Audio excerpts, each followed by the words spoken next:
Shalom, selamat pagi Bapak Ibu yang dikasihi Tuhan. Atas anugerah Tuhan, kembali kita boleh dipersatukan di dalam persekutuan Komisi Kaleb pagi ini. Kita sungguh bersyukur jika di dalam kondisi pandemi yang berkepanjangan, yang mungkin kita tidak tahu dengan pasti apa yang akan terjadi ke depan, namun satu hal yang kita syukuri bahwa anugerah Tuhan senantiasa menyertai kita. Mari kita bersama-sama untuk menyiapkan hati kita dengan duduk tenang, menikmati hadirat Tuhan di dalam persekutuan pagi ini. Mengawali persekutuan kita pagi ini, saya akan membacakan dari Mazmur 100 ayat 5. Sebab Tuhan itu baik, kasih setianya untuk selama-lamanya, dan kesetiaannya turun-temurun.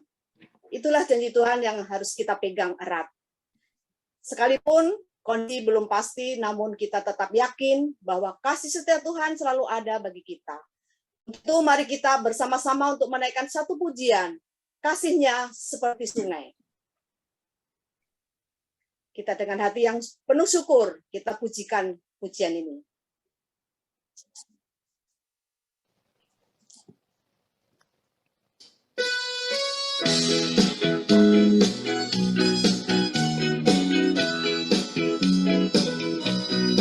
Kasih-Nya seperti sungai, kasih-Nya seperti sungai, kasih-Nya seperti sungai di hatiku. Mengalir di waktu hujan, mengalir di waktu panas, kasih-Nya seperti sungai di hatiku. Damai-Nya seperti sungai, damai-Nya seperti sungai, damai-Nya seperti sungai di hatiku.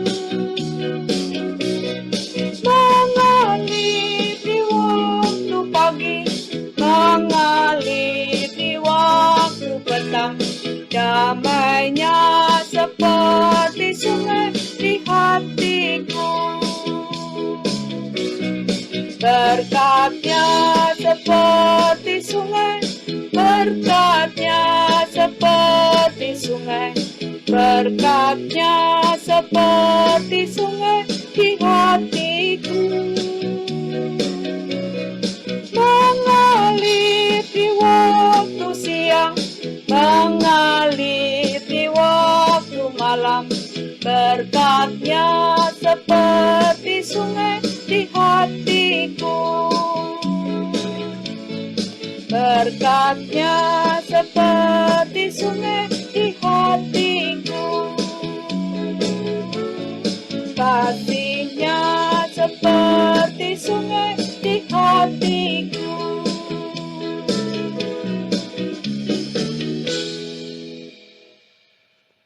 Mari kita satukan hati di dalam doa.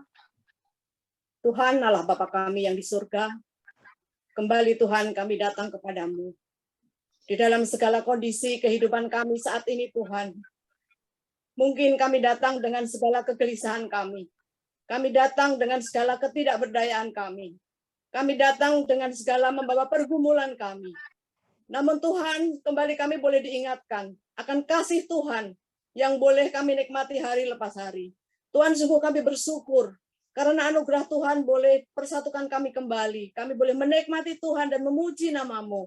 Dan saat ini Tuhan, kami kembali juga akan diperlengkapi dengan pengetahuan yang benar mengenai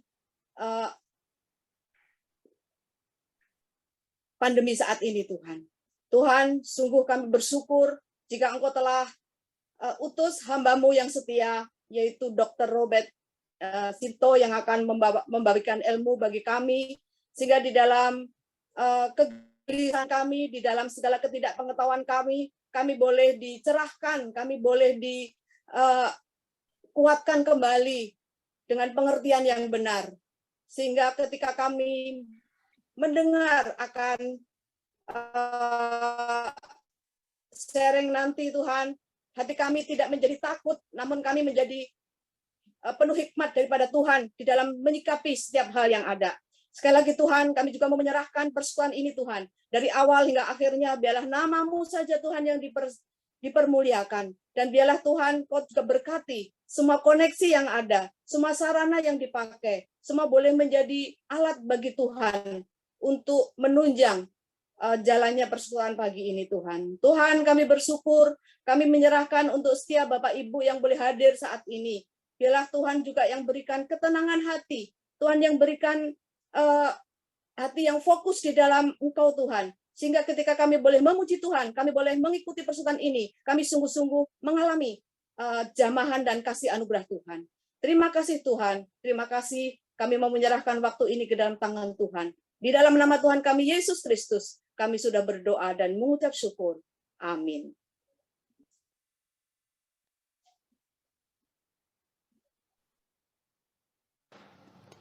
Sebelum sesi tanya jawab kita mulai, kita akan menaikkan satu pujian kembali, yaitu kuasanya seperti sungai.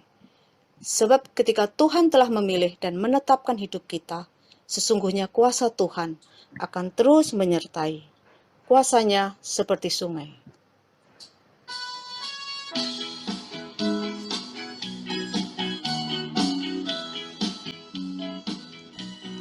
Kuasanya seperti sungai, kuasanya seperti sungai, kuasanya seperti sungai di hatiku. Mengalir di waktu siang, mengalir di waktu malam, kuasanya seperti sungai di hatiku. Dia sanggup, dia sanggup. Dia sanggup, dia sanggup. Ku tahu dia sanggup. Ku tahu Tuhanku sanggup angkat bebanku. Dia sanggup, dia sanggup. Ku tahu dia sanggup. Ku tahu Tuhanku sanggup angkat sakitku. Kuasanya, kuasanya seperti sungai, kuasanya seperti sungai, kuasanya seperti sungai di hatiku. Mengalir di waktu siang, mengalir di waktu malam, kuasanya seperti sungai di hatiku. Kuasanya seperti sungai di hatiku. waktu dan tempat saya serahkan kepada Ibu Julia.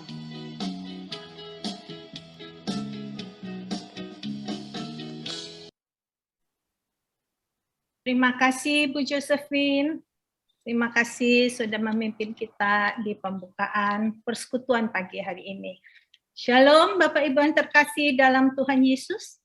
Bersyukur ya di pagi hari ini Tuhan berkenan menghadirkan Dr. Robert untuk menjawab semua pertanyaan dari jemaat lansia Komisi Kaleb GKY Greenfield. Kiranya Tuhan sendiri yang memakai Dr. Robert untuk dapat membagikan pengetahuan di masa pandemi. Bukan untuk menjadi takut, tapi agar kita lebih waspada terhadap virus dan menjadi saluran berkat bagi setiap yang mendengarkannya. Dr. Robert Sinto, spesialis penyakit dalam, konsulen penyakit tropik infeksi, adalah seorang dokter yang memiliki keahlian khusus dalam menangani penyakit yang biasa terjadi di daerah tropis. Pernyataan dari beberapa pasiennya, beliau adalah dokter yang tulus dan baik hati dalam melayani pasien. Tanpa kenal lelah merawat pasien COVID-19, beliau juga berhasil membuat terobosan dalam meningkatkan proses deteksi dan perawatan pasien yang terinfeksi COVID-19. Wow, sungguh luar biasa ya. Berkat Tuhan, kasih Tuhan kepada kita semua. Baik, selamat datang Dr. Robert Sinto di Persekutuan Komisi Kaleb GKY Greenfield. Saya Oma Julia. Mungkin Dr. Robert mau menyapa jemaat yang hadir lewat Zoom meeting pagi ini. Baik, selamat pagi. Saya panggilnya Ibu aja ya, jangan Oma. Nanti jelas sekali kesannya. Terima kasih Bu Julia untuk kesempatannya. Terima kasih teman-teman dari Komisi Kaleb yang memberikan kesempatan untuk kami juga ikut berdiskusi, menyampaikan pembicaraan gitu ya di kesempatan pagi hari ini. Selamat pagi, terima kasih. Ya, baik. Dokter, apakah kita bisa memulai dengan pertanyaan-pertanyaan? Ya, baik. Terima kasih Bu Julia. Jadi karena memang saya pikir ini topik yang sudah umum kita dengar gitu ya. Kalau saya sampaikan hal-hal lagi juga nanti yang ada Bapak Ibu menjadi bosan mendengarnya gitu ya. Jadi saya berpikir bahwa lebih baik kita tanya jawab saja untuk menjawab pertanyaan-pertanyaan yang selama ini mungkin ada di pikiran Bapak Ibu yang belum terjawab atau yang dicari jawabannya kok berbeda-beda di dunia maya gitu ya. Ada hal-hal yang konflikting, nah kita akan diskusikan bersama pagi hari ini. Jadi mungkin langsung saja ke tanya jawab Bu Julia.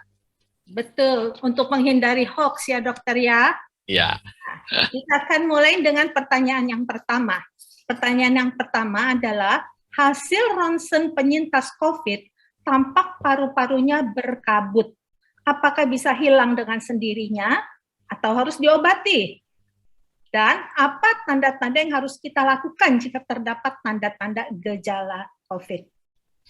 Baik, terima kasih. Saya akan sedikit melebar ya dari setiap pertanyaan. Saya akan coba uraikan dengan lebih besar gitu ya, supaya semua menjadi relevan.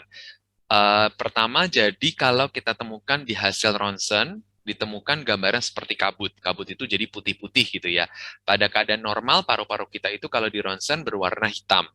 Nah, yang tidak normal itu adalah ketika ada warna putih, kecuali warna jantung. Karena di bagian tengah dari paru-paru kita, itu ada gambaran jantung, dan jantung akan terpotret menjadi gambaran putih.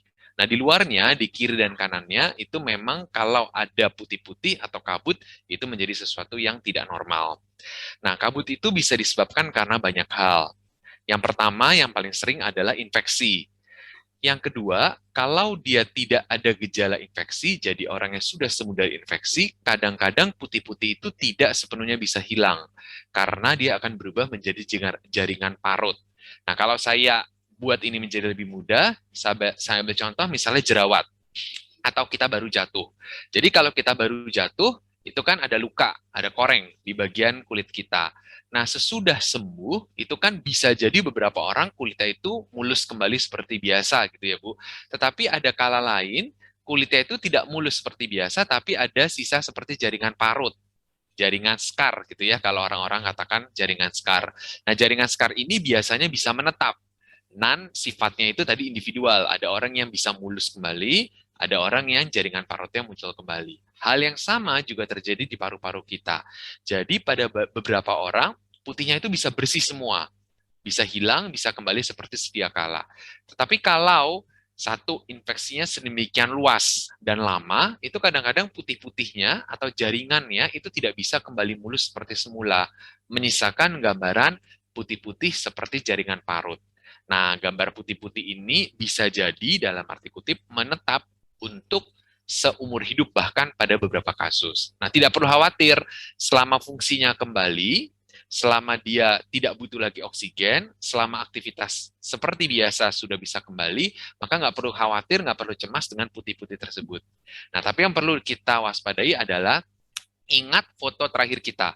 Sehingga sewaktu-waktu, 1 tahun lagi kita sakit, kita punya foto pembanding. Oh, ini putih-putihnya sudah lama nih, berarti bukan putih-putih baru, bukan infeksi baru. Sebaliknya kalau, loh, putih-putihnya pas saya sembuh dari COVID seperti ini, sekarang ternyata tambah banyak lagi. Nah, berarti ada proses infeksi baru. Gitu ya. Jadi ini sebagai nilai dasar, foto dasar untuk kita ingat bahwa ini adalah sisa dari bekas COVID-nya. Apakah kemudian mungkin hilang? Mungkin. Dalam 1 tahun, tubuh itu akan melakukan remodeling, akan melakukan penyempurnaan diri, sehingga putih-putihnya itu bisa berkurang.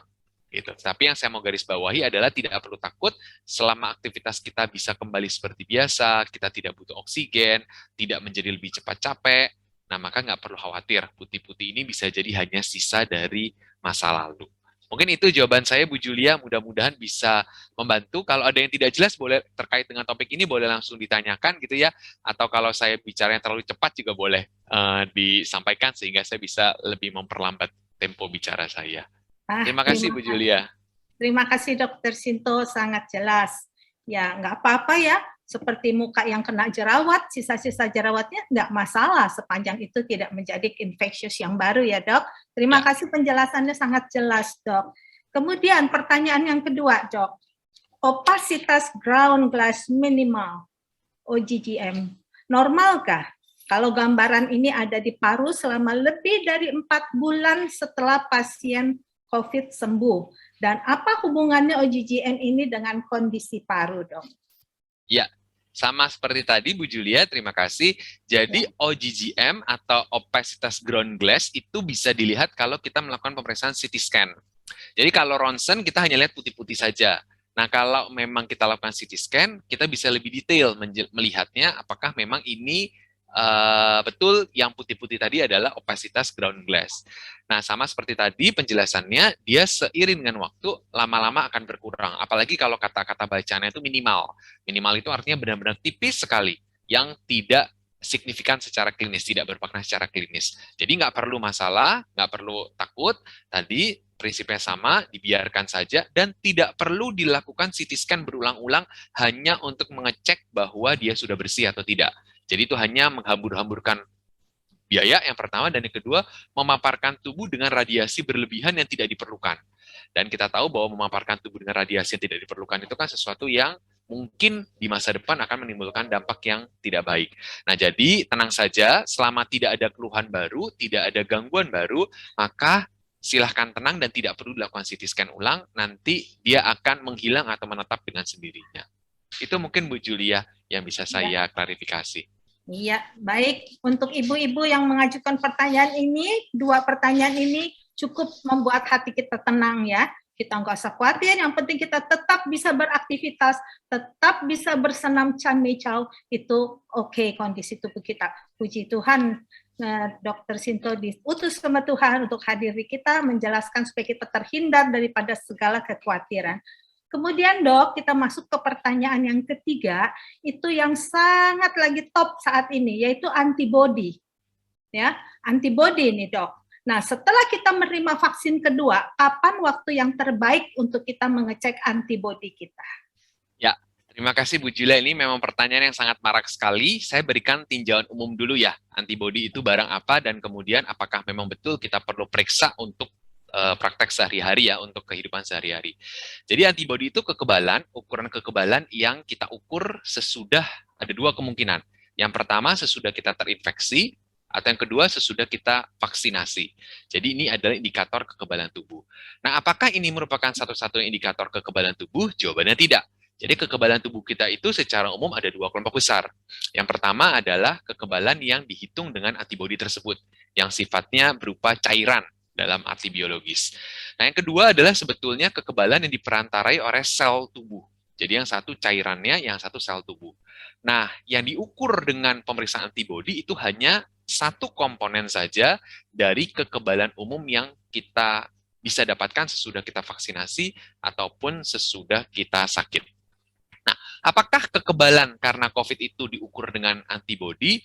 Jawabannya bisa iya, bisa tidak. Jadi COVID adalah penyakit baru. Kita baru tahu penyakit ini 1-2 tahun terakhir. Kekebalan vaksin itu baru mulai akhir tahun lalu sampai sekarang, jadi kurang lebih 1 tahun. Jadi ilmunya masih sangat dinamis sekali. Nah, apa yang saya sampaikan adalah ilmu berdasarkan data hari ini, gitu ya. Nah, apakah antibody COVID itu menjadi satu-satunya ukuran kekebalan? Jawabannya belum tahu. Tidak ada yang tahu. Mengapa?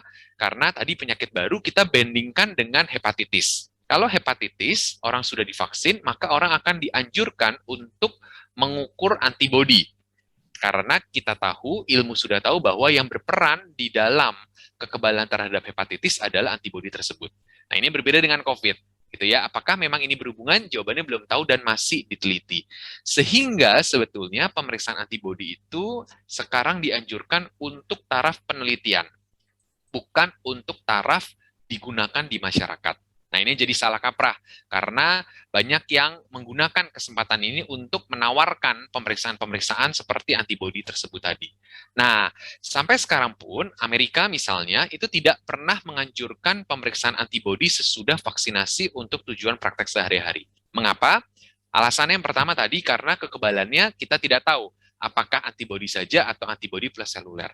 Alasan kedua adalah kita belum punya patokan antibodi berapa, kadar berapa yang berhubungan dengan kekebalan. Jadi apakah antibodi 80 itu cukup, 800 itu cukup, atau lebih dari 800 itu cukup, kita belum tahu targetnya. Sehingga kalau belum tahu target, sesudah kita dapat angka, kita nggak tahu harus ngapakan pasien tersebut.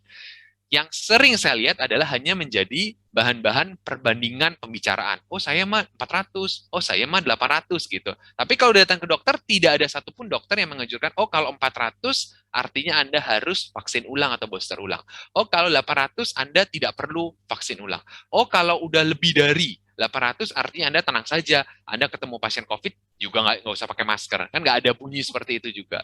Sehingga sampai saat ini sebetulnya kita tidak perlu melakukan pemeriksaan secara rutin kecuali untuk tujuan penelitian. Nah, untuk tujuan penelitian, banyak yang memeriksakan 1 bulan sesudahnya. Jadi banyak penelitian itu melakukan penelitian dibandingkan setelah 1 bulan, 3 bulan, 6 bulan, dan 12 bulan. Itu untuk tujuan penelitian, untuk melihat apakah titernya turun atau tidak. Gitu ya. Tetapi kalau untuk tujuan praktek sehari-hari, maka tidak perlu dilakukan pemeriksaan antibodi. Dengan atau tidak adanya antibodi, maka kita tetap harus jaga jarak. Kita tetap harus pakai masker. Kita tetap harus mengurangi kemungkinan kita berkumpul bersama-sama secara berkerumun gitu ya. Jadi tetap protokol-protokol kesehatan tetap dikerjakan berapapun kadar antibodinya. Karena itu untuk tujuan sehari-hari sekali lagi tidak dianjurkan atau tidak diperlukan pemeriksaan tersebut. Mungkin itu Bu Julia jawaban saya mengklarifikasi hal yang akhir-akhir ini menjadi berkembang. Baik, jelas sekali Dok. Lebih baik dana pemeriksaan antibodi dialihkan untuk yang lebih berguna ya Dok. Ya, iya, betul. Terima kasih Dok. Terus ada lagi nih Dok. Ya, benar nggak bila pemeriksaan anti SARS itu hasilnya lebih dari 200, sementara nilai rujukan di atas 0,80 atau sama dengan 0,80. Apakah artinya orang tersebut pernah terpapar COVID, OTG? Bu Ya. Yulia? Ya. Bu Yulia? Ya. Boleh mau tanya dulu sebelum dokter menjawab, satu pertanyaan lagi Bu Yulia ke Dokter Robert. Ya. Dokter, tadi Ya, sudah silakan, Pak. dijelaskan untuk antibodi dok ya. Tapi apakah kita sudah vaksin 2 kali, perlu booster lagi nggak dok? Ya, Ya, makasih. baik, langsung saya jawab dulu walaupun nanti di akhir ada pertanyaan seperti demikian yang mungkin Ya. booster. Jadi kadar antibodi seseorang sesudah divaksin itu memang penelitian di luar negeri di Amerika menunjukkan menurun. Penelitian yang paling banyak itu kan penelitian dengan Pfizer dan Moderna. Itu memang kadarnya selama sesudah penyuntikan atau sudah vaksinasi, rata-rata di penelitian itu 5-6 bulan, itu memang kadarnya akan menurun. Apakah perlu divaksin atau tidak? Nah, penelitian tersebut menunjukkan bahwa penurunan ini menjadi bermakna untuk populasi usia di atas 65 tahun. Sehingga atas dasar demikian, beberapa negara di luar negeri sudah memulai anjuran untuk melakukan booster pada kelompok yang pertama, usia di atas 65 tahun. Ada negara yang pakai 60 tahun, ada negara yang pakai 65 tahun. Tapi apapun itu, usia Bapak Ibu yang ada di Kaleb. Itu nomor 1, sesudah 6 bulan. Kedua, untuk orang-orang yang memang kekebalan tubuhnya tidak bisa terpicu secara optimal. Contoh, orang yang autoimun dapat obat untuk penurun tekanan, penurun kekebalan tubuh gitu ya, atau orang kanker yang menjalani kemoterapi, itu kekebalannya tidak terbentuk secara sempurna juga. Sehingga menjadi kandidat untuk menjalani pemeriksaan booster tersebut. Jadi secara ilmu yang saya jawab adalah ya, bisa kita butuh booster. Karena apa? Tadi kita belum tahu angka proteksi optimalnya dia berapa. Tetapi karena mempertimbangkan bahwa kadarnya turun, maka kita bisa dianjurkan untuk dilakukan booster. Itu secara ilmu. Tetapi kebijakan vaksinasi itu sekali lagi bukan hanya masalah ilmu, tetapi masalah regulasi. atau peraturan pemerintah. Nah, sampai saat ini pemerintah Indonesia memang belum menganjurkan atau mengeluarkan rekomendasi mengenai booster. Yang saya dengar mungkin tahun 2021 sekarang 2000, awal 2022 akan mungkin pemerintah akan membuka opsi untuk dilakukan booster. Nah, kalau memang ada opsi tersebut, maka silahkan dilakukan booster, terutama pasien orang-orang dalam usia kaleb ya, di atas 60 tahun, maka silahkan mendaftar untuk melakukan booster. Tapi sampai sekarang ini ya karena belum ada di regulasi Indonesia, maka ya kita tidak bisa lakukan booster. Mungkin itu penjelasan umum saya dulu mengenai booster, Bu Julia dan Bapak. Ya, oke, nggak apa. Walaupun pertanyaan tentang booster masih menunggu giliran, kita kembali kepada pertanyaan yang antibody ya, Dok. Ya, Seperti saya langsung tadi. jawab aja Bu ya. Tadi ya, Ya, yang di oke. atas 200 sementara cut-off-nya 0,8. Itu artinya yang bersangkutan memiliki kekebalan. Nah, seperti saya sampaikan tadi, kekebalan bisa kita dapat dari dua. Yang pertama bisa kita dapat dari kita bekas terinfeksi langsung, dan yang kedua kita bisa dapat dari vaksinasi. Gitu. Nah, kita belum bisa membedakan yang dapat dari mana. Ini agak berbeda dengan hepatitis. Kalau hepatitis B, saya bisa lakukan pemeriksaan berikutnya untuk membedakan ini bekas terkena atau ini bekas vaksinasi. Gitu ya. Nah, tetapi kalau untuk COVID kita tidak bisa bedakan. Jadi yang pasti yang bersangkutan memang pernah kontak dengan virus COVID atau komponen virus COVID. Jadi kita tidak bisa bedakan di antara keduanya. Walaupun memang penelitian menunjukkan bahwa mereka yang pernah sakit berat atau sakit bergejala itu kadar titer antibodinya memang lebih tinggi dibandingkan dengan mereka yang kena tetapi tidak bergejala. Ya, jadi ada gradasinya demikian. Tapi ya kita tidak bisa bedakan ini dapat dari vaksin atau dapat dari infeksi. Ya. Baik, dokter. Terima kasih. Kemudian, dokter, ada yang sudah mendapatkan vaksin, tapi waktu dicek antibody itu negatif. Ya. Tidak ada respon. Gimana tuh, Dok? Ya, betul. Jadi mengenai keberhasilan vaksinasi ya, jadi keberhasilan vaksinasi itu bukan hanya sekedar bahwa saya sudah divaksin lalu selesai, tetapi ada banyak faktor. Saya mulai dari penyediaan vaksin terlebih dahulu. Jadi vaksin itu harus disimpan dalam rantai dingin atau cold chain, gitu ya. Nah, maka itu kan vaksinasi di Indonesia tidak bisa serempak karena tidak semua memiliki fasilitas cold chain dengan baik. Jadi bisa jadi tidak terbentuknya, belum ngomong individu dulu nih, ngomongin kualitas vaksinnya. Jadi di vaksinnya benar atau tidak. Kemudian jenis vaksinnya dulu ya, barang vaksinnya itu bagus atau enggak. Kemudian yang kedua, penyuntikannya benar atau tidak. Atau jarak di antara penyuntikan itu benar atau tidak untuk menimbulkan kekebalan yang optimal. Itu poin yang kedua. Yang ketiga, tentu terpulang pada diri kita sendiri. Jadi vaksin itu kan hanya menyediakan rangsangan. Tapi ternyata tubuh kita itu tidak mampu untuk membuat rangsangan yang cukup untuk antibodi tersebut. Jadi balik lagi, apakah memang kita ada sakit atau tidak? Ada konsumsi obat-obat yang menumpulkan kemungkinan tubuh kita untuk berespon terhadap vaksinasi atau tidak. Jadi ada banyak sekali faktor. Nah, tetapi kalau memang sudah dilakukan vaksinasi, hasil titernya tidak terbentuk, biasanya nanti kalau di luar negeri itu dilakukan vaksinasi ulang. Tapi kalau vaksinasi ulang kemudian tidak membangunkan lagi, ya sudah, tidak usah divaksin terus sampai penasaran gitu ya ceritanya. Jadi ya memang yang bersangkutan dalam arti kutip memang tidak mampu untuk menimbulkan rangsangan terhadap vaksinasi. Jadi itu tahap-tahapan berpikirnya Bu Julia. Ya, jadi tetap prokes aja ya, Dok, Ya. mengamankan diri sendiri. Oke, Dok. Selanjutnya, Dok, ada lagi nih, pemeriksaan swab rapid test antigen itu bergaris 2. Biasanya kalau bergaris 2 itu kan petanda positif ya, Dok. Nah, dia ini berturut-turut mungkin karena kaget gitu ya, positif 2, langsung PCR, tapi hasilnya negatif. Kemudian bulan kedua demikian lagi terulang sampai 4 kali cek antigen bergaris 2, PCR tetap negatif. Nah, bagaimana ini, Dok?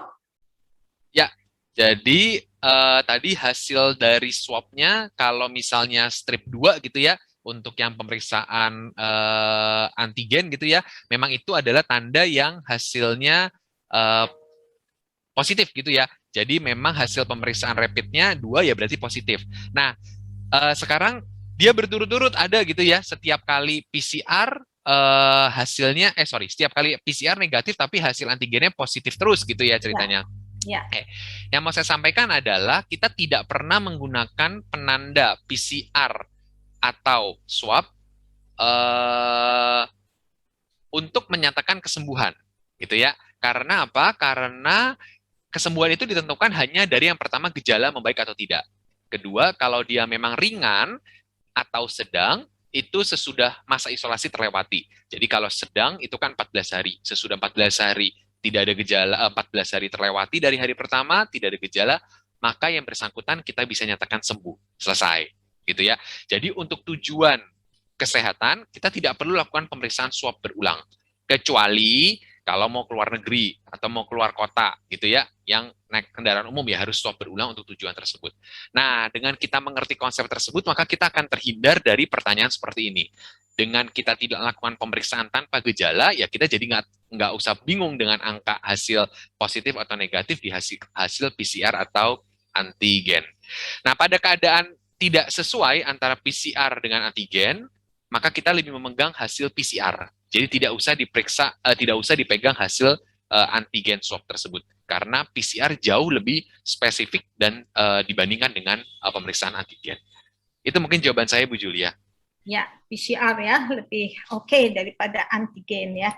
Cuman ya terkadang kan dok, kita kalau habis ketemu orang minggu lalu, kita langsung swab antigen sendiri supaya kita nyaman untuk ketemu cucu, untuk ketemu keluarga gitu ya dok.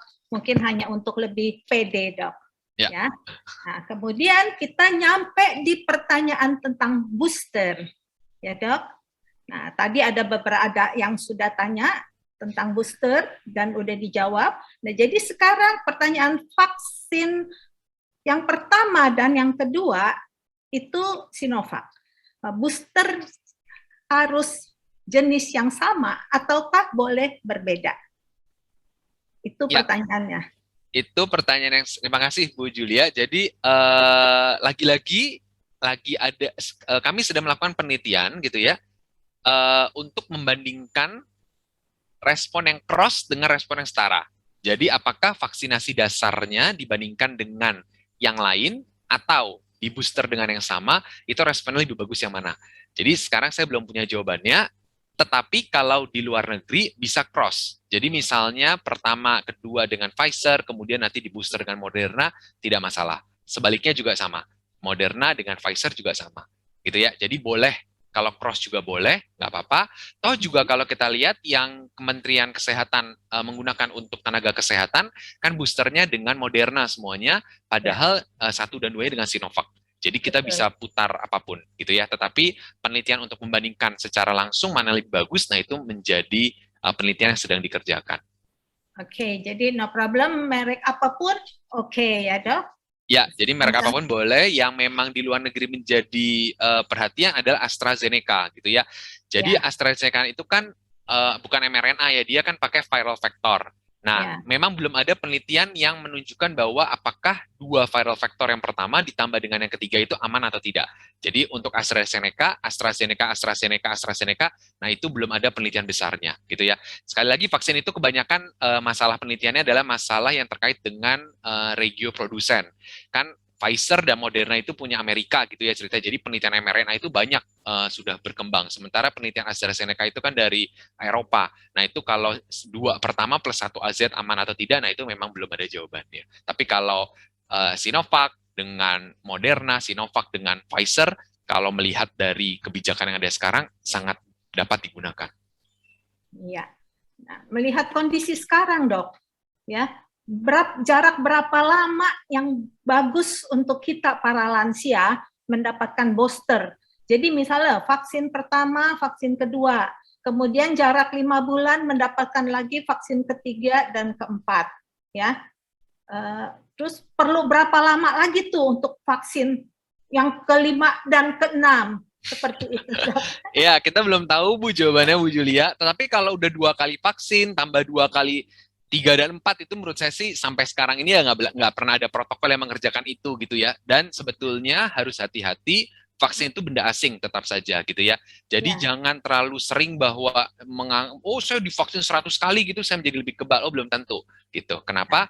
Satu, tubuh itu memiliki limit atas untuk membuat kekebalan. Artinya semua bahan biologis kita kalau kita sudah sampai di titik tertentu, kita naikkan lagi itu nggak akan ada efek naiknya. Sehingga di titik itulah yang muncul adalah risiko efek samping ketimbang efek utama gitu ya.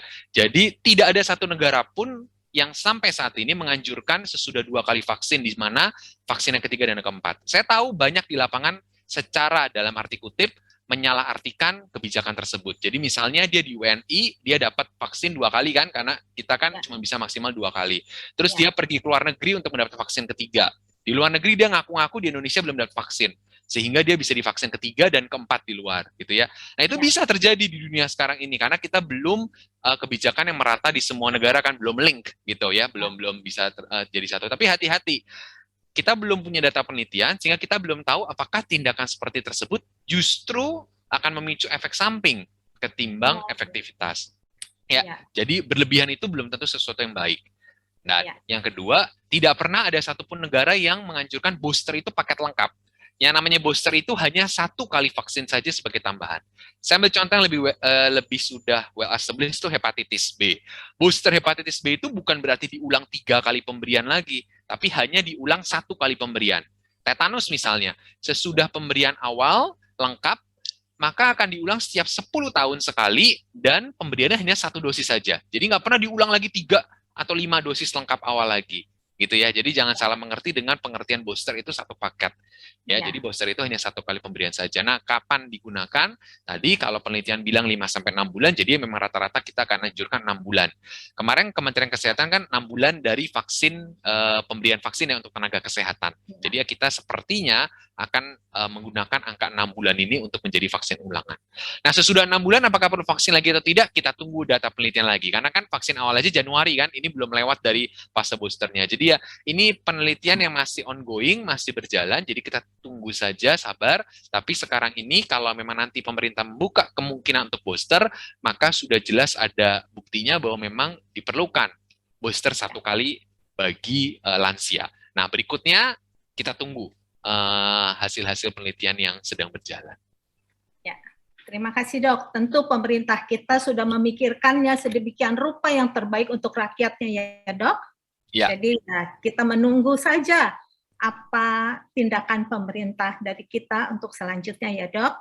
Ya, terima kasih. Kemudian dok, kalau lansia ini paling rajin dok minum vitamin, paling senang vitamin, food supplement, padahal obat juga udah banyak diminum, tapi tetap pengen lebih kuat dan sehat ya dok ya. Nah jadi kira-kira ini kami nih para lansia kebanyakan minum secara rutin food supplement untuk menjaga daya tahan. Nah sekarang yang juga marak dok adalah vitamin D3. Vitamin D3 itu kandungannya ada yang 5.000, ada yang 2.000, 1.000, dan juga ada yang plus K2. Nah, pertanyaannya nih dok, benarkah yang dicampur yang plus K2 itu boleh dikonsumsi oleh orang yang juga minum pengencer darah, CPG? Dan berapa dosis yang baik untuk kami para lansia? Itu dok pertanyaannya. Ya, terima kasih Bu Julia. Pertanyaannya cukup kompleks. Saya akan coba uraikan dulu. Saya jawab umum yang vitamin D dulu ya, sebelum kita bicara masalah vitamin K. Jadi vitamin D itu kan banyak sekali edaran di grup WA gitu ya, bahwa itu sangat bermanfaat, punya 1001 potensi gitu ya. Pada dasarnya semua vitamin itu memiliki potensi yang baik. Vitamin A itu punya porsinya sendiri, vitamin C punya porsinya sendiri, vitamin D punya porsinya sendiri, dan seterusnya. Nah, berapa dosis yang kita butuhkan? Jawabannya akan sangat tergantung kebutuhan tubuh kita. Nah, kebutuhan tubuh kita itu bisa diukur. Nah, untungnya vitamin D itu kita bisa ukur kadarnya gitu ya. Nah, kadarnya itu yang optimal itu minimal 40-50, kisaran seperti demikian. Nah, dosis dengan demikian akan sangat menyesuaikan dengan berapa kadar kita. Kalau memang kadar kita sudah tinggi, sudah normal, maka kita mungkin butuh dosis maintenance, dosis pemeliharaan. Dosis pemeliharaan itu kisarannya 1.000 sampai 2.000. Jadi prinsipnya itu seperti bermain timbangan. Jadi kita periksa angkanya berapa, kita suplemen, kan namanya suplemen ya, kita supply dengan tubuh, misalnya kita minum 2.000 selama 3 bulan. Terus kita periksa lagi, oh masih di dalam kadar tersebut, berarti dosis tersebut dosis yang cukup dalam arti kutip untuk memaintain kebutuhan tubuh kita. Nah, nanti kemudian kalau memang 3 bulan dia turun, oh ternyata turun nih, oh berarti saya butuh dosis lebih tinggi dari 2.000. Saya butuh naik ke dosis 5.000. Gitu ya. Jadi ya seperti demikian, kita harus lakukan pemeriksaan monitoring terus, sehingga kalau ditanya apakah ada satu dosis yang cukup untuk semua, jawabannya tidak. Jadi tidak ada satu dosis yang fix cocok untuk semua orang secara umum. Jadi sangat individual, silahkan lakukan pemeriksaan. Karena apa? Karena semua yang berlebihan sekali lagi belum tentu baik, gitu ya. Tetapi kalau kurang kan juga tidak baik, sehingga perlu disesuaikan dengan keadaan tubuh kita. Oke, itu pertanyaan jawaban saya untuk yang dosis yang pertama. Jadi tidak ada satu dosis yang standar untuk semuanya. Kedua, kalau ditanya lagi apakah berkaitan dengan vitamin K, gitu ya. Jadi vitamin K itu kenapa dikaitkan dengan pengencer darah? Saya perlu kasih gambaran terlebih dahulu. Vitamin K itu berpengaruh untuk pembekuan darah, gitu ya. Jadi dalam proses tahapan pembekuan darah kita itu memiliki reaksi yang membutuhkan si vitamin K tersebut. Nah, orang yang minum clopidogrel, orang yang butuh untuk pengencer darah, gitu ya, darahnya encer. Jadi gimana dong? Satu darahnya mau diencerkan dengan pengencer darah, yang satu darahnya justru mau, memiliki efek untuk menjadi darahnya beku dengan vitamin K. Jadi bagaimana? Jawaban saya adalah, untungnya reaksi yang diperantarai oleh vitamin K untuk pembekuan darah itu tidak tergantung dengan clopidogrel, tapi tergantung dengan penggunaan pengencer darah lain yang namanya SIMARC. Jadi, clopidogrel itu punya efek pengenceran darah, tetapi kerjanya bukan di barang-barang yang dipengaruhi oleh vitamin K tersebut, tapi dia bekerjanya pada trombosit atau keping darah, gitu ya. Jadi cara kerjanya itu berbeda, sehingga nggak masalah antara si vitamin K dengan si clopidogrel tersebut. Vitamin K ini, konsumsi vitamin K akan bermasalah kalau jenis pengencer yang diminum oleh pasien adalah SIMARC atau warfarin. Kalau pernah dengar kata-kata obat-obat tersebut ya, ada yang pakai SIMARC, nah itu yang sesuatu yang berpotensi untuk berinteraksi.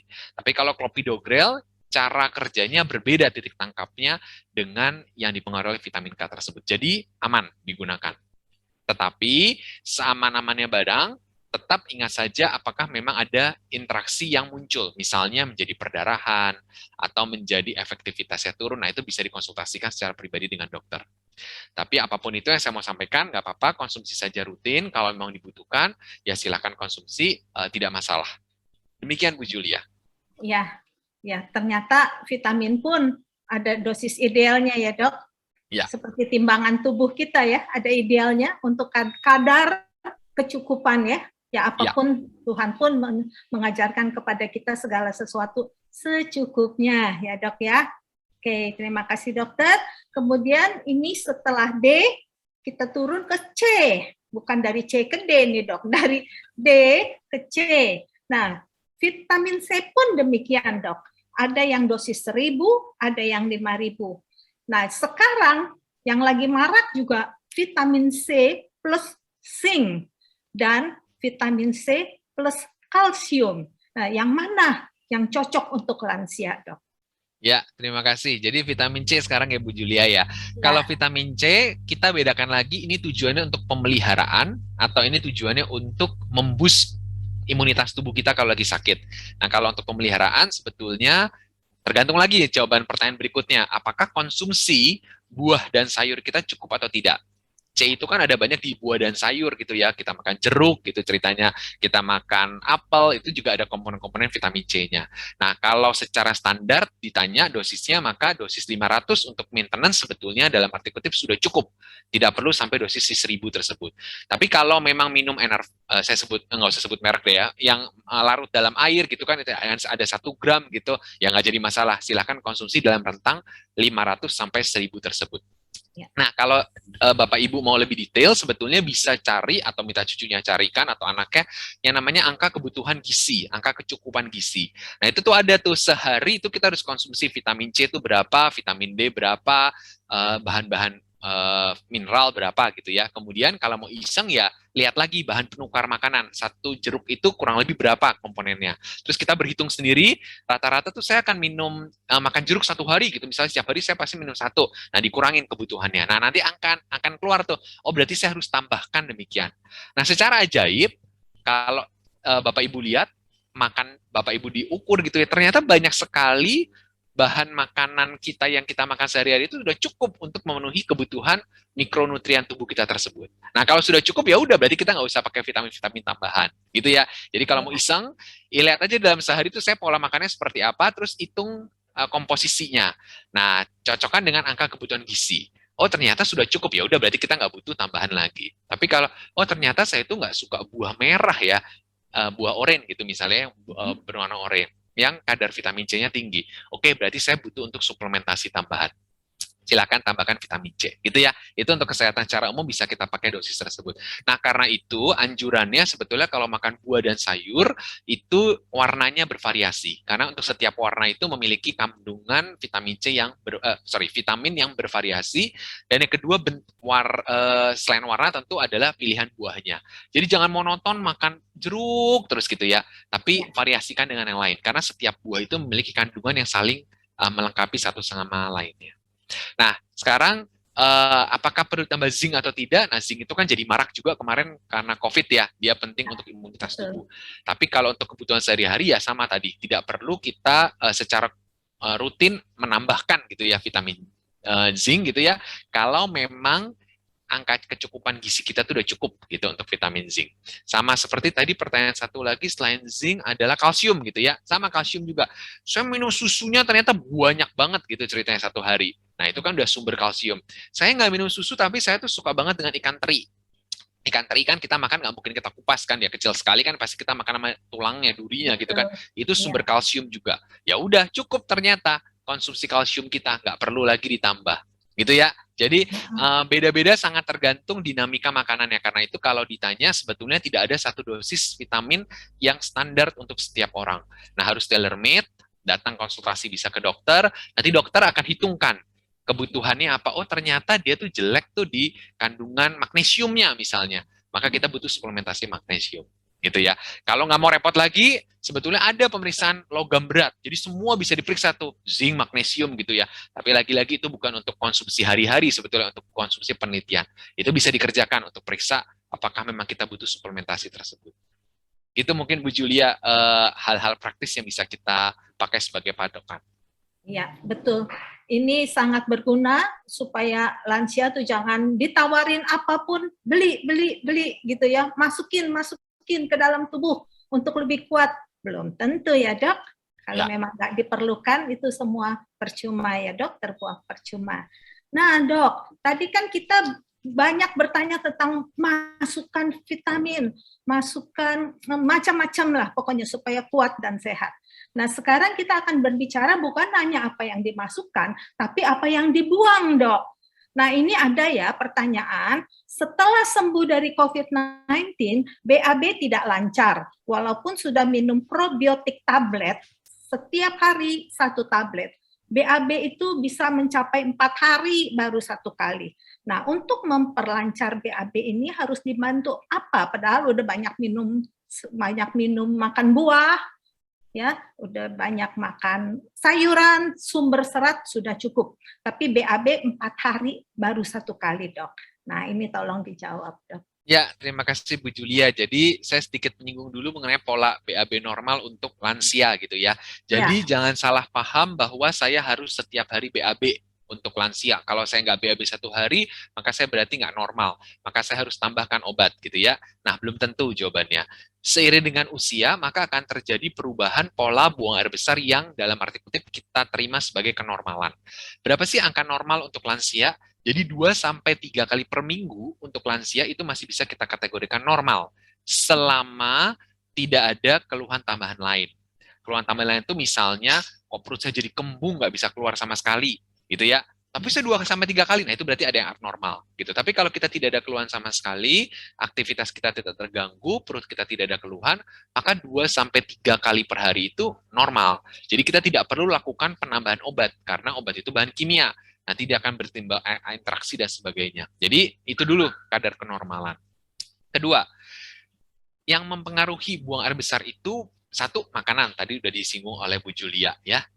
Serat gitu ya, itu perlu dinilai kembali. Kedua adalah air gitu ya. Jadi kalau seratnya cukup tapi air kita minumnya kurang, buang air besar pasti akan menjadi sulit gitu ya, karena kan untuk pelunak di dalam metabolisme tubuh ya kita butuh air tersebut. Berapa sih konsumsi air yang wajar untuk usia lansia normal? Kurang lebih 1,5 liter paling banyak gitu ya, jangan terlalu banyak juga, tapi kurang lebih berkisar di angka 1,5 liter. Jadi kalau kita pakai gelas belimbing 250 cc ya 6 gelas 1 hari lah kurang lebih yang kita butuhkan minimal. Yang ketiga adalah aktivitas fisik. Jadi tubuh kita tuh butuh dipacu gerak ususnya dengan aktivitas fisik kita karena butuh otot kan untuk bergerak, termasuk saluran cerna kita. Jadi saya minumnya bagus, makannya cukup, tapi aktivitas saya memang immobile, cenderung saya duduk terus atau tidur terus saja. Nah itu pasti buang air besarnya akan menjadi terganggu. Jadi coba perbaiki 3 hal tersebut dulu.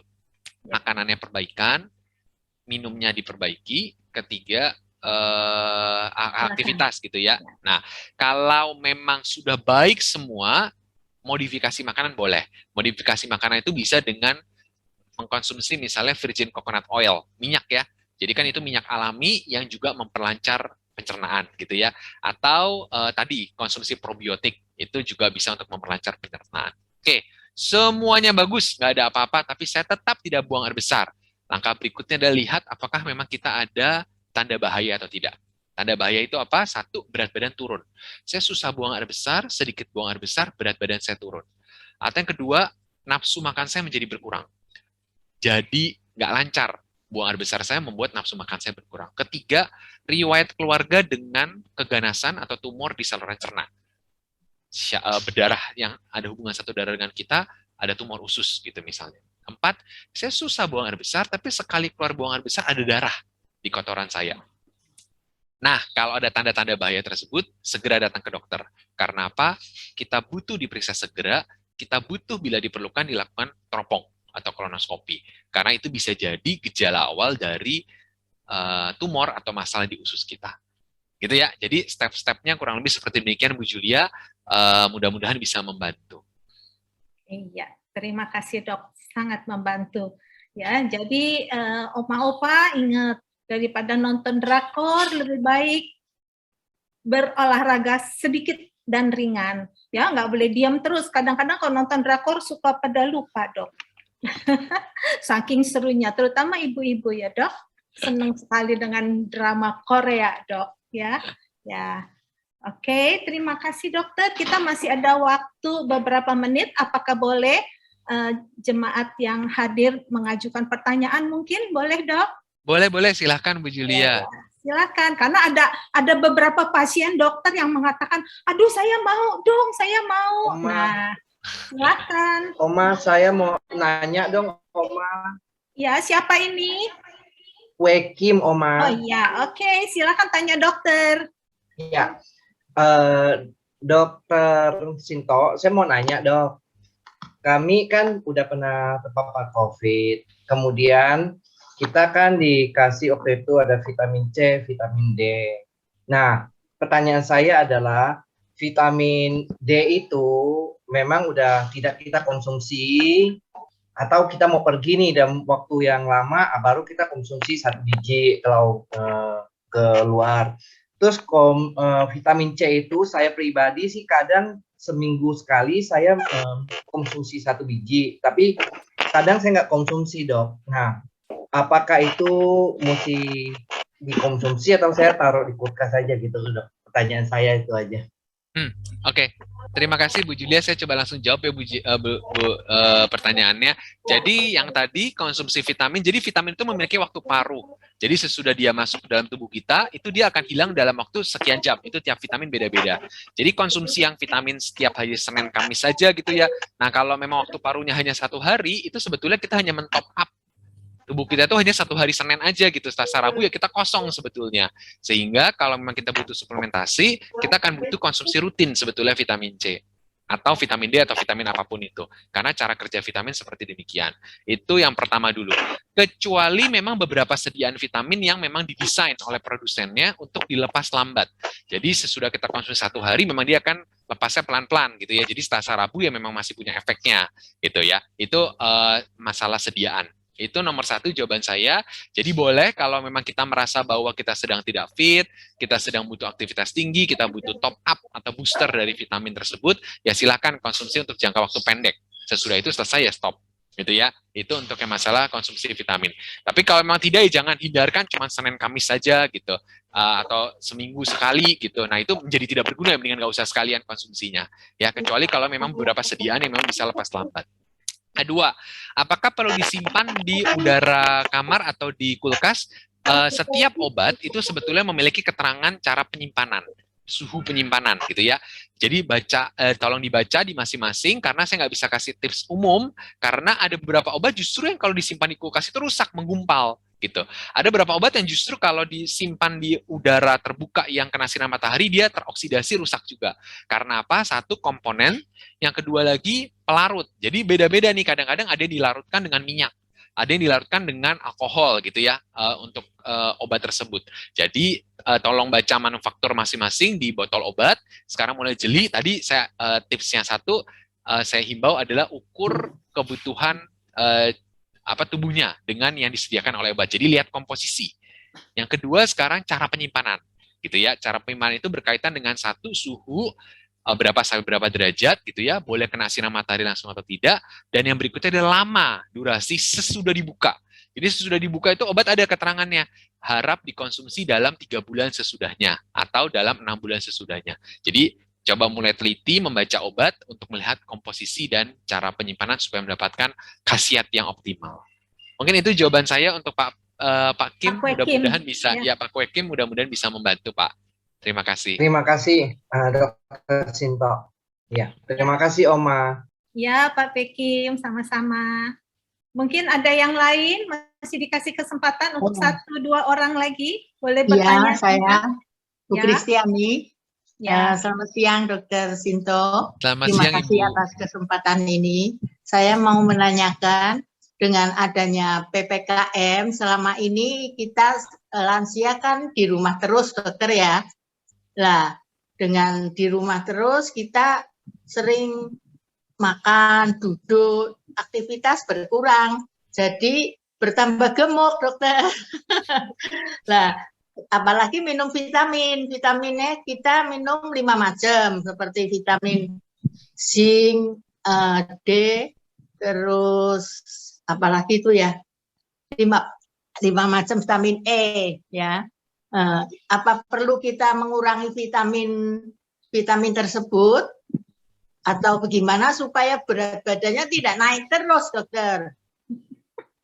Ya, Apalagi baik. tidak olahraga, sekarang biasanya ikut senam, ikut aktivitas lain. Sekarang kita di rumah terus ya, kurang aktivitasnya. Bagaimana caranya dokter supaya berat badan tidak naik? Saya naik berat badan di rumah terus selama PPKM ini, udah 4 kilo dokter. Oke. Terima Baik, kasih saya coba dokter. langsung jawab. Terima kasih pertanyaannya ya. Jadi apa yang disampaikan oleh Ibu itu sebetulnya fenomena yang banyak terjadi bukan hanya pada lansia, tapi pada semua usia gitu ya. Tapi sebetulnya masa PPKM itu sebetulnya masa yang di satu sisi seperti tadi disampaikan bisa membuat berat badan tinggi gitu ya banyak, atau justru sebetulnya bisa kita pakai secara strategik untuk menurunkan berat badan gitu ya. Saya akan coba sampaikan polanya. Yang pertama, masalah makan gitu ya, dan aktivitas.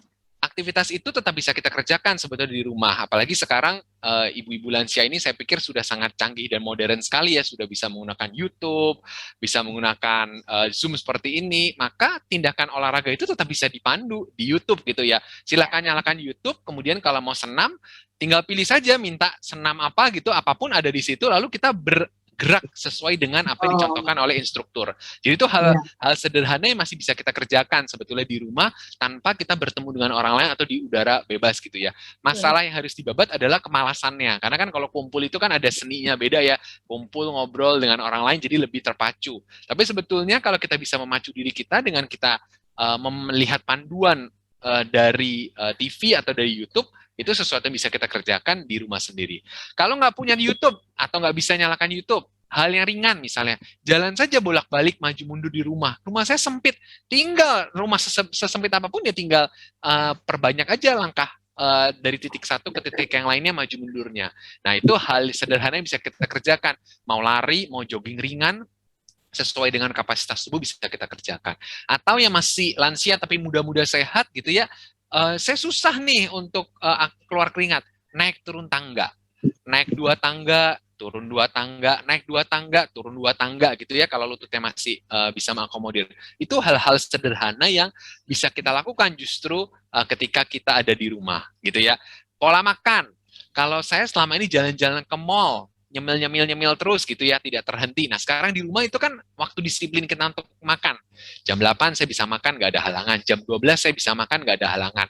Jam 17, jam 5 sore saya bisa makan, nggak ada halangan. Ya, itu justru momen untuk kita mengaturkan sebetulnya pola makan kita menjadi lebih sehat. Ya, jadi masa PPKM itu sebetulnya tadi ada orang yang bisa menggunakan secara bijak untuk justru bisa mengatur pola makannya dan pola aktivitasnya. Di satu sisi ya memang bisa menjadi godaan untuk kita bisa makan terus lebih banyak dan mengurangi aktivitas fisik. Jadi ya itu beberapa hal ringan yang bisa saya sampaikan. Mudah-mudahan bisa menjadi pandangan yang baru untuk kita menata pola hidup kita. Demikian Bu Terima Julia. kasih, Dokter. Terima kasih. Betul, saran yang sangat bagus. Jadi Bu Kristiani, hindari GoFood. Jangan mentang-mentang kita PPKM di rumah. Makanan tinggal telepon online, datang ke rumah, santap, makin gemuk. Justru kita menggunakan masa ini untuk lebih mengkoreksi diri. Ya, kita lebih mendisiplinkan diri kita. Kapan lagi segala sesuatu kita bisa lakukan dari rumah. Terima kasih ya dokter. Sepertinya kami sudah begitu banyak bertanya dan dokter begitu sabar menjawab dan menjelaskannya. Ya, semua pertanyaan sudah dengan jelas dijawab. Nah, sebelum kita tutup acara tanya jawab ini, apakah Dokter Robert ada pesan-pesan khusus untuk oma opa jemaat Komisi Kaleb di GKY Greenfield ini, Dok? Silakan. Ya, terima kasih Bu Julia. Sekali lagi terima kasih untuk kesempatannya saya bisa bersharing gitu ya, diberikan waktu untuk sharing mengenai hal-hal baru dalam cerita mengenai COVID ini. Beberapa pesan saya tadi, jaga pola hidup sehat gitu ya, karena kita bukan hanya berhadapan hanya dengan COVID saja, tapi kita tetap akan menanggung risiko untuk penyakit degeneratif lain, penyakit jantung, penyakit stroke, yang akan sangat tergantung dari lifestyle kita. Sehingga lifestyle juga tetap harus kita pertahankan hidup sehat di tengah masa pandemi ini. Yang kedua, setiap kali ada informasi medis gitu ya, telah dulu coba, apakah memang ini masuk akal atau tidak, ini dari sumber yang terpercaya atau tidak, baca sebaca banyak mungkin, diskusi dengan sebanyak mungkin orang untuk bisa bisa menambah interpretasi apakah memang itu betul atau tidak. Yang ketiga, hati-hati ketika kita men-share setiap kali dengan grup WhatsApp gitu ya, atau dengan WhatsApp personal gitu ya. Tolong baca dulu, jangan sampai kita justru menjadi rantai untuk menyebarkan hoax yang lebih banyak yang kemudian menimbulkan keresahan gitu ya. Jadi coba setiap kali membaca, telah dulu beritanya benar atau tidak, kalau memang itu benar, dan yang kedua bermanfaat.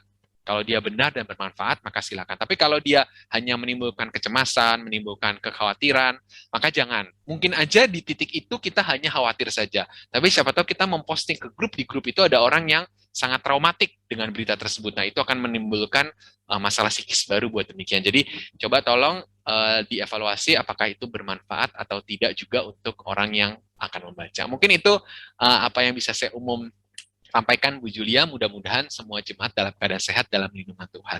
Terima kasih. Amin. Terima kasih banyak dokter untuk waktunya, untuk kesediaannya. Terima kasih banyak, Tuhan memberkati ya dok.